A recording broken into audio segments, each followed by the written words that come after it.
আজ হলো পয়লা বৈশাখ। আজকের দিনটা কেমন কাটালাম। ভোর 4টের সময় উঠে সবাই আগে আগুন ডিঙিয়ে নিলাম। শ্বশুরবাড়ির নিয়ম অনুযায়ী ভোর থাকতে থাকতে সবাইকে আগুন ডিঙিয়ে নিতে হয় আজকের দিনটা।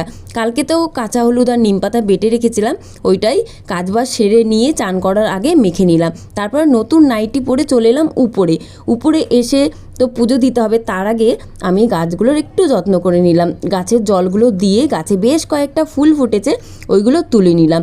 প্রথমে উপরের ঘরে পুজো দিয়ে তারপর চলে এলাম নিচে।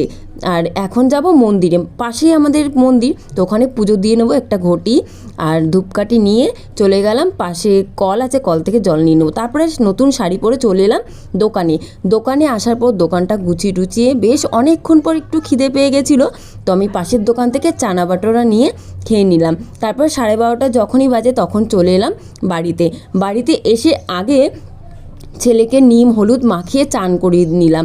আর চান করানোর সময় আমার নাইটিটা ভিজে গেল, আবারও নাইটি চেঞ্জ করে নিলাম।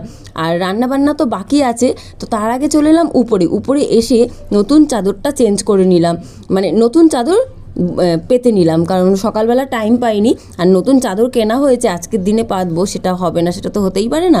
তো যাই হোক, নতুন চাদরটা কেমন হয়েছে বলবে। তারপরে জোগাড় করে নিলাম রান্নাবান্নার জন্য। আজকে কি রান্না করব? আজকে রান্না করব শাক ভাজা আর চিকেন, আর কিচ্ছু করবো না, এই দুটোই রান্না করব। কারণ আজকে বিকেলবেলার দিকে যাব ধর্মতলা কিছু কেনাকাটি করার জন্য। কদিন পর যাব ঘুরতে গ্যাংটক, সিকিম। তো এই দেখো রান্নাবান্না কমপ্লিট, আমরা খেতে বসে গেছি। চিকেনটা কেমন হয়েছে জানাবে।